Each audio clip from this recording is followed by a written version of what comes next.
Good morning student. आपका स्वागत है Darbar government senior secondary English medium school Sambhar Lake के यूट्यूब चैनल में। आज हम संस्कृत का जो तृतीय पाठ है उसको पढ़ेंगे। पहला और दूसरा जो पाठ है उसको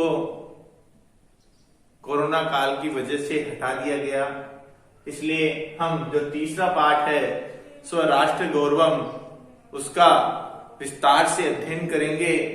स्वराष्ट्र गौरवम का अर्थ क्या होता है? अपने राष्ट्र का गौरव। ठीक है, तो बच्चों ध्यान से वीडियो को देखिएगा। पाठ का नाम है स्वराष्ट्र गौरवम, अपने राष्ट्र का गौरव। पुस्तक का नाम है स्पंदना। ठीक है, पहला श्लोक है उत्तरम यत् समुद्रस्य हिमाद्रस्य दक्षिणम वर्षम तद भारतम नाम भारती यत्र संतति। यह श्लोक विष्णु पुराण से लिया गया है। इसके बारे में आज हम अध्ययन करते हैं। उत्तरम अर्थात उत्तर में, यत मतलब जो, समुद्र से अर्थात समुद्र के, अर्थात समुद्र के उत्तर में, और हिमालय चैव दक्षिणम और हिमालय के दक्षिण में, जो भारत यत्र संतति जो भारतीय लोग जहां रहते हैं। भारतीय मतलब क्या होता है? भारतीय, यत्र यानी जहां, संतति मतलब लोग, प्रजा, जहां पे हम क्या करती है? निवास करती है, उसको क्या कहते हैं? भारत के नाम से जाना जाता है। तो देखिए एक छोटा सा मैप बना देते हैं इंडिया का।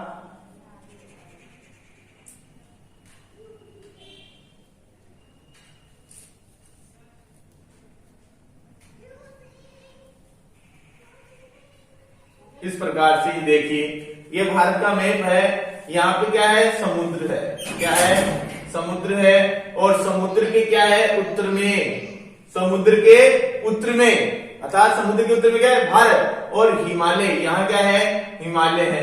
अर्थात हिमालय के दक्षिण में क्या कह रहा है ये श्लोक? उत्तरम यत् समुद्र से, अर्थात समुद्र के उत्तर में और हिमालय के दक्षिण में, हिमाद्री चैव दक्षिणम, अर्थात हिमाद्री से क्या बना है? हिमाद्री बना है। समुद्र से में षष्ठी विभक्ति एक वचन है, और हिमाद्री से हिमाद्री बना है, षष्ठी विभक्ति एक वचन है। अर्थात के का अर्थ आ रहा है समुद्र के उत्तर में, हिमालय के दक्षिण में। भारतीय, भारतीय मतलब भारतीय लोग, जो भारतीय लोग है। कौन? भारतीय लोग है। क्या कर रहे हैं यहाँ पे? यत्र संतति, यहाँ, संतति मतलब लोग, यहाँ क्या करते हैं? निवास करते हैं। जो भारत के लोग यहाँ क्या कर रहे हैं? निवास करते हैं। उस स्थान को, उस स्थान को, तद वर्षम, उस वर्ष अर्थात स्थान को, भारतम नाम अर्थात भारत देश के नाम से जाना जाता है। अर्थात भारत देश के नाम से जाना जाता है। अर्थात भारत देश के नाम से किसे जाना जाता है? जो हिमालय के तो किधर है? दक्षिण में है। और समुद्र के किधर है? उत्तर में है। उसको क्या कहते हैं? जहां पे भारतीय लोग निवास करते हैं, उसको भारत देश के नाम से जाना जाता है। आपको प्यारे बच्चों, आप अच्छे से ध्यान से देखो जिससे कि आपको समझ में आए। ठीक है, तो मैं दोबारा इसको एक बार समझा देता हूं आपको। उत्तरम यत् समुद्रस्य, यत् का मतलब होता है जो, यत् का मतलब क्या होता है? जो, अर्थात जो क्या है?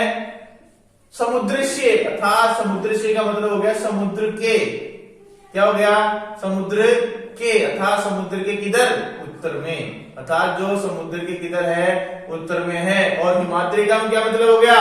हिमालय के, अर्थात हिमालय के, अर्थात जो हिमालय के किधर है? दक्षिणम, अर्थात दक्षिण में है, जो हिमालय के दक्षिण में। ठीक है। हिमालय के दक्षिण में है कौन?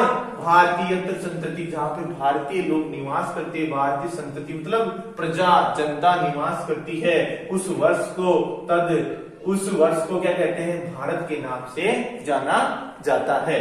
तो अब हम दूसरा श्लोक पढ़ते हैं। दूसरा श्लोक क्या है? हिमालयात् समारभ्य यावदिन्दु सरोवरम तम देव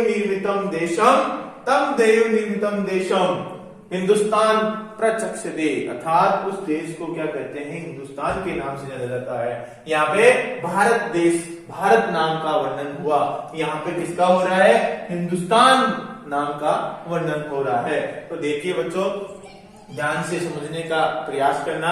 हिमालय अर्थात हिमालय से, अर्थात पंचमी विभक्ति। यहाँ पे कौन सी विभक्ति हो गई? पंचमी विभक्ति।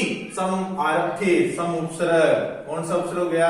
सम उपसर्ग, आ उपसर्ग, रब धातु और लेप प्रत्यय से मिलकर क्या बन गया? समारभ्य। अर्थात इसका अर्थ क्या होता है? से लेकर। हिमालयात् समारभ्य, प्रारंभ, अर्थात हिमालय से प्रारंभ होकर, हिमालय से प्रारंभ होकर, यावत मतलब होता है तक, यावत। यहाँ पे जसव तो संधि होगी, तय के स्थान पे क्या हो गया? जे हो गया। तय के स्थान पे क्या हो गया? जे हो गया। तो यहाँ पे कौन सी संधि होगी? यावत इंदु हो, यावत धन इंदु, तो यहाँ पे क्या हो गया? यावत इंदु। यावत इंदु मतलब यहाँ पे जसत्व संधि हो गई, तीसरा अक्षर आदेश हो गया। यहाँ देखिए इंदु सरोवरम, अर्थात सरोवरम, अर्थात इंदु सरोवरम, तो यहाँ पे क्या हो गया? यावत इंदु सरोवरम, अर्थात यावत अर्थात तक। इंदु मतलब जो इंदु है कौन? हिंद महासागर। इंदु कौन है? यहाँ पे हिंद महासागर है। इस हिंद महासागर तक, अर्थात हिमालय से प्रारंभ होकर, देखिए इसमें क्या था? उल्टा था। इसमें क्या हो गया? इस श्लोक में क्या हो गया? नीचे, अर्थात हिमालय से प्रारंभ होकर हिंद महासागर तक क्या है? जो देवताओं द्वारा देव निर्मितम, अर्थात देवई धन निर्मितम, क्या बन गया? देवई निर्मितम, अर्थात यहाँ पे तृतीय तत्पुरुष समाज हो गया। तृतीय तत्पुरुष समाज हो गया, देवताओं द्वारा निर्मित। देशम, अर्थात जो देश है उसको किसके नाम से जानते हैं? हिंदुस्तान प्रचक्षते, अर्थात हिंदुस्तान के नाम से जाना जाता है। ठीक है, आपको अच्छे से समझ में आ गया। दोबारा देखिए, हिमालय से प्रारंभ होकर, प्रारंभ होकर यावत हिंदू सरोवरम, अर्थात हिंद महासागर तक जो देवताओं द्वारा निर्मित देश है उसको हिंदुस्तान के नाम से जाना जाता है। तो आपको ये दो श्लोक आपको अच्छे से समझ में आ गए। आपको इसका अगर सप्रसंग क्या लिखना है? सप्रसंग लिखना है तो किस प्रकार लिखोगे? सप्रसंग लिखोगे, हिंदी में लिखोगे तो क्या लिखोगे कि प्रस्तुत श्लोक या यह श्लोक हमारी पाठ्य पुस्तक स्पंदना के स्वराष्ट्र गौरवम, अर्थात पाठ का नाम क्या है? स्वराष्ट्र गौरवम पाठ से लिया गया है। और मूलतः यह श्लोक किससे लिया गया? मूलतः जो श्लोक है कहां से लिया गया है? देखो ये यहां से लिया गया है विष्णु पुराण से, अर्थात मूलतः ये जो श्लोक है वो कहां से लिया गया है? विष्णु पुराण से लिया गया है। और इस श्लोक में किसके बारे में बताया गया है? आपको पता लगा किसके बारे में बताया गया? भारत की जो भौतिक परिचय है, भारत का जो भौतिक परिचय है उस भौतिक परिचय के बारे में बताया गया है। और यहाँ पे भारत का जो दूसरा नाम है, जो भारत का जो परिचय है इसमें भी वही बताया गया है, अर्थात भारत के विस्तार के बारे में बताया गया है। यहाँ पे भारत के विस्तार के बारे में बताया कि भारत का विस्तार कहां से कहां तक है, अर्थात हिमालय से लेकर के हिंद महासागर तक भारत का क्या है? विस्तार है। तो इस प्रकार आपको ये करना है। आपको मैं संस्कृत जो सप्रसंग लिखते हैं, जो अपने एग्जाम में आता है, उसकी 3 नंबर का तो आता है नाटक का, और 4 नंबर का आता है जैसे ये जो श्लोक है उनका। श्लोक की संस्कृत में व्याख्या करनी हो तो आपको पहले तो क्या लिखना होगा? उसका सप्रसंग लिखना होगा। जब आप सप्रसंग अच्छे से नहीं लिखोगे तो आपको अच्छे मार्क्स नहीं मिलेंगे। जैसे ही आपने सप्रसंग लिख दिया तो आपको 4 में से 2 नंबर तो मिल ही जाएंगे। तो आप प्यारे विद्यार्थी हो, अब हम इसका संस्कृत में सप्रसंग व्याख्या के बारे में आपको मैं लिखा देता हूं, किस प्रकार आपको क्या करना है, व्याख्या करनी है, सप्रसंग लिखना है। तो अपने हिंदी में जो कहा है उसको क्या करना है? केवल संस्कृत में ही लिखना है।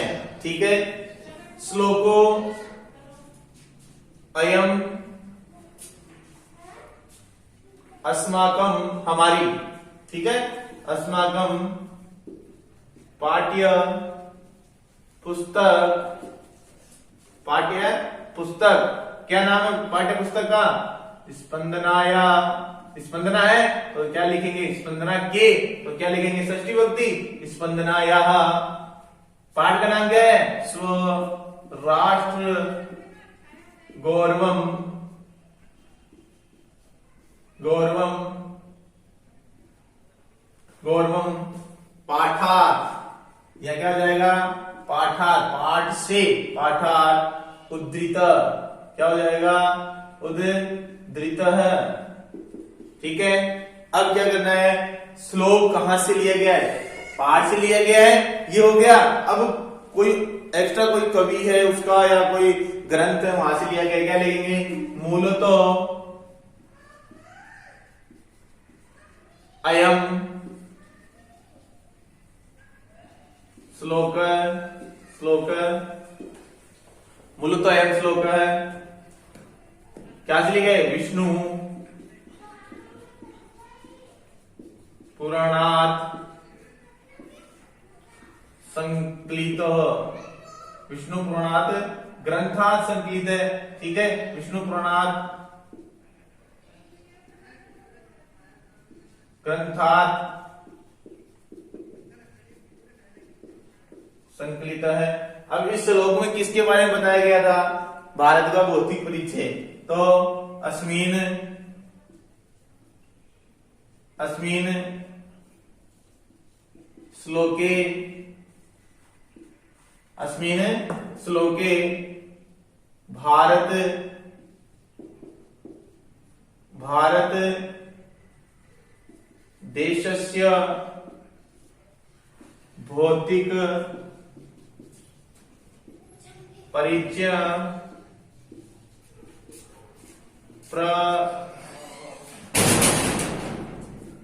प्रस्तौति, अर्थात भारत का जो भौतिक परिचय है वो क्या किया गया है? प्रस्तुत किया गया है, ठीक है। इस प्रकार आपको क्या करना है? सप्रश्न लिखना है। पहले आप इस सप्रश्न को अच्छी तरह याद कर लो। कोई भी पाठ हो या नाटक हो, आपके 7 नंबर का संस्कृत व्याख्या का क्वेश्चन आएगा तो संस्कृत व्याख्या है तो नाटक की पूछ जाएगी, वो 3 नंबर की आएगी। और जो श्लोक की पूछ जाएगी तो वो कितने नंबर की आएगी? 4 नंबर की आएगी। तो आपके ये जो नंबर है वो फिक्स है, आपको फिक्स कर लेने हैं। अगर आपको सप्रश्न नहीं आता है तो आपके लिए ये हानिकारक है, तो 7 नंबर अच्छे ऐसे ही कम हो जाएंगे। तो श्लोकोयम अस्माकम पाठ्य पुस्तक से स्पंदनाया राष्ट्र गौरवम पाठात उद्धृत, अर्थात इस प्रकार आपको क्या करना है? इसी प्रकार कोई दूसरे पाठ से लिया गया तो दूसरे पाठ का नाम लिखेंगे। यहाँ तक तो यही याद करना है, श्लोक है तो श्लोक के बारे में लिखेंगे, और नाटक होता तो नाटक एम कर देते, क्या कर देते? नाटक एम कर देते, क्योंकि नाटक में यह नाटक हमारी पाठ्य पुस्तक स्पंदना के कौन सा नाटक, उस नाटक का नाम लिख देते हैं, ठीक है। पाठात उद्धृत है, मूल तो श्लोक है, कोई उस पाठ का नाम है, उसके कवि का नाम है, उस कवि का नाम लिख देंगे, कवि द्वारा रचित है ना। तो इस प्रकार से अपन को करना है, और उस पाठ के बारे में जो भी आएगा उसको लिख देंगे। तो तब तक के लिए धन्यवाद। आगे तीसरा, चौथा और 5वां श्लोक लेकर के आएंगे।